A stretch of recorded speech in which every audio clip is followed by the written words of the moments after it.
Imagina por un momento que vivimos en un mundo donde las mejores intenciones humanas, paradójicamente, terminan creando algunos de los peores resultados posibles, donde decisiones tomadas con el objetivo de ayudar a la gente terminan causando exactamente lo contrario.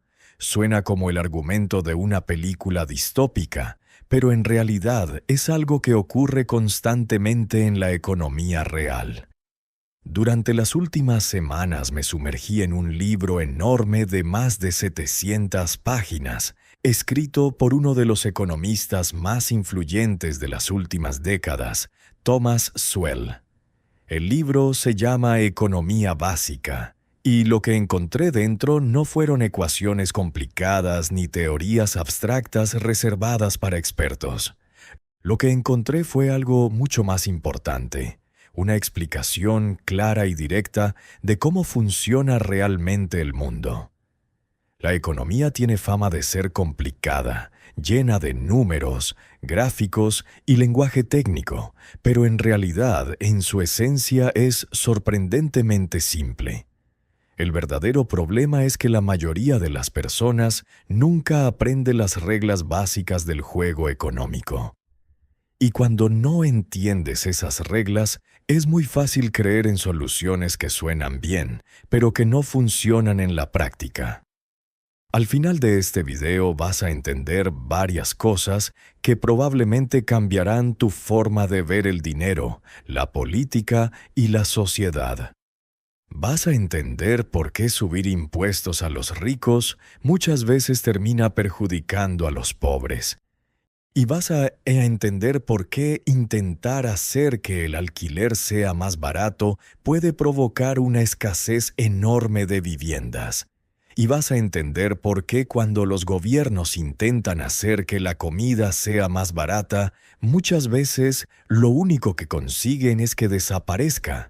Sé que todo esto suena completamente al revés de lo que muchas veces escuchamos en las noticias o en los discursos políticos, pero cuando empiezas a mirar la historia y los datos, cuando conectas las piezas, el patrón aparece una y otra vez. Así que vamos a desmenuzar algunas de las ideas más importantes de la economía moderna. Empecemos con una historia real. En el año 2008, el estado de Maryland, en Estados Unidos, tenía un problema bastante común. Necesitaba recaudar más dinero para financiar sus programas públicos. En una reunión del gobierno, alguien propuso una idea que parecía brillante: subir los impuestos a los millonarios. Después de todo, ellos tienen el dinero. Parecía justo, parecía razonable y además, políticamente era una medida muy popular. En ese momento había alrededor de 8,000 millonarios viviendo en Maryland. Los economistas del gobierno hicieron sus cálculos y concluyeron que aumentar los impuestos a este grupo generaría más de $100 millones adicionales al año. El plan fue aprobado. Los políticos celebraron. Parecía una victoria para la justicia social, pero lo que ocurrió en la vida real fue muy diferente. El primer año la recaudación subió ligeramente. Todo parecía funcionar. Pero cuando llegó el segundo año y revisaron las cifras nuevamente, descubrieron algo sorprendente. Había 2,000 millonarios menos viviendo en el estado. No desaparecieron, simplemente se mudaron. Muchos trasladaron su residencia a estados con impuestos más bajos. Y cuando se fueron, no solo se llevaron su dinero personal, se llevaron sus empresas, sus inversiones, sus proyectos, y con ellos se fueron también muchos empleos. El resultado final fue devastador para las finanzas del estado. En lugar de recaudar más dinero, Maryland terminó perdiendo cientos de millones en ingresos fiscales. Esta historia ilustra una de las reglas más importantes de la economía. Las personas responden a incentivos, no responden a intenciones. Puedes tener la mejor intención del mundo, pero si creas un incentivo negativo, la gente cambiará su comportamiento. Este principio no solo aplica a la política, aplica a todo en la vida, en tu negocio, en tu carrera, incluso en tus relaciones personales. Si quieres entender por qué la gente hace lo que hace, deja de preguntarte qué deberían hacer y empieza a mirar los incentivos que tienen. Ahora pasemos al segundo principio fundamental de la economía, el costo de oportunidad. Cada decisión que tomas tiene un costo invisible. ¿No? Imagina que tienes $10 en tu bolsillo. Puedes comprar un café, puedes comprar una hamburguesa puedes ir al cine, pero no puedes hacer las tres cosas. Si eliges el café, renuncias a la hamburguesa. Si eliges la hamburguesa, renuncias al cine. Ese sacrificio invisible es lo que los economistas llaman costo de oportunidad. Y entender esta idea cambia completamente la forma en que ves el dinero. Por ejemplo, imagina que decides comprar un coche de lujo por $50,000. Se siente increíble, pero lo que casi nadie calcula es el costo de oportunidad. Si en lugar de comprar ese coche compraras uno más barato por $20,000 e invirtieras los $30,000 restantes en el mercado, ese dinero podría convertirse en más de $200,000 con el tiempo. Ese dinero podría convertirse en más de $200,000 con el tiempo. De repente, ese coche no cuesta $50,000, cuesta $200,000 en riqueza futura. Cada vez que gastas dinero, no solo estás comprando algo, estás renunciando a todo lo que ese dinero podría haberse convertido en el futuro. Cuando empiezas a pensar de esta manera, tus decisiones cambian. Ahora hablemos de algo que mucha gente odia: los precios. Los precios no son números aleatorios inventados por empresas malvadas, son señales de información. Hay una historia famosa de los años 80. El líder soviético Mikhail Gorbachev visitó Reino Unido y durante una conversación con Margaret Thatcher le hizo una pregunta muy seria. Le preguntó: ¿cómo se aseguran de que la gente tenga comida? En la Unión Soviética eso se planificaba desde el gobierno, pero Thatcher respondió algo sorprendente: pero yo no lo hago, los precios lo hacen. Piénsalo. Millones de personas necesitan comida todos los días. Sin embargo, no existe una oficina central que decida exactamente quién recibe qué.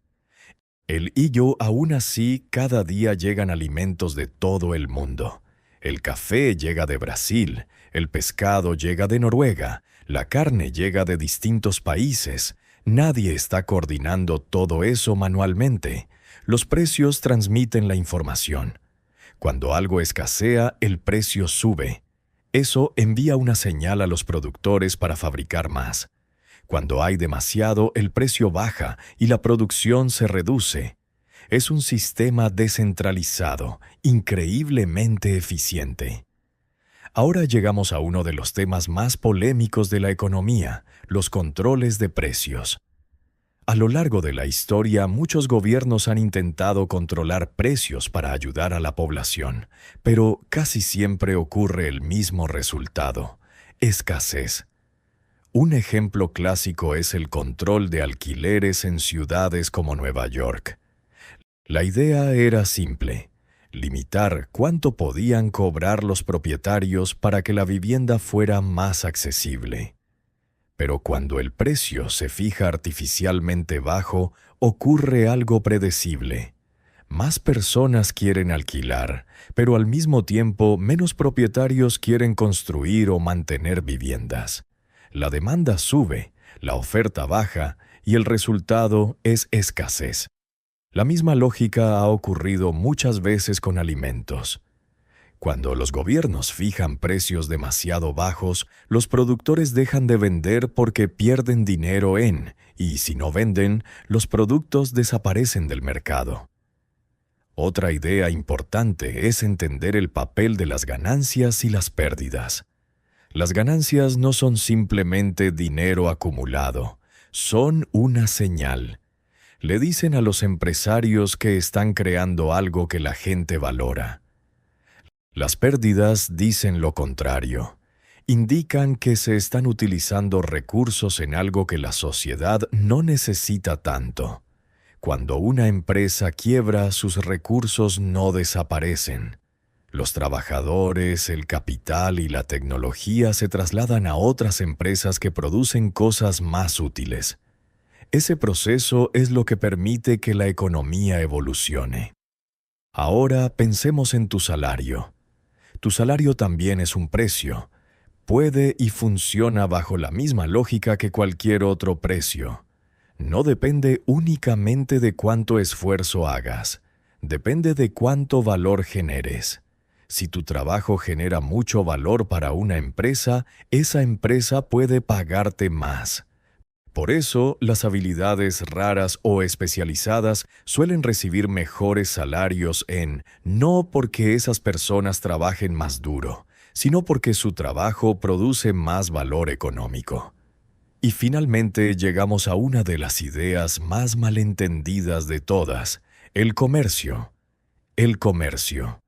Muchas personas creen que el comercio entre países es como una guerra, que si un país gana, el otro pierde, pero en realidad el comercio funciona de manera completamente diferente. El comercio ocurre porque ambas partes se benefician. Si tienes un sándwich y tu amigo tiene pizza, y ambos prefieren lo que tiene el otro, intercambiar hace que ambos estén mejor. La cantidad total de comida no cambió, pero ambos ganaron satisfacción. Eso es exactamente lo que ocurre en el comercio internacional. En los países se especializan en lo que hacen mejor y luego intercambian. El resultado es que todos terminan con más bienes y más prosperidad. Todas estas ideas se resumen en una sola palabra: compensaciones. Cada decisión tiene consecuencias, cada política tiene efectos secundarios, durante cada recurso es limitado. Entender la economía no te hará rico mañana, pero te dará algo muy poderoso, te hará mucho más difícil de engañar. Y en un mundo lleno de promesas fáciles y soluciones simplistas, eso ya es una ventaja enorme. Esto es solo el principio de la transición. Para entender las fuerzas que realmente mueven los mercados globales y las estrategias que nadie te cuenta, suscríbete a Mercado Revolucionario y activa la campanita para conocer más videos.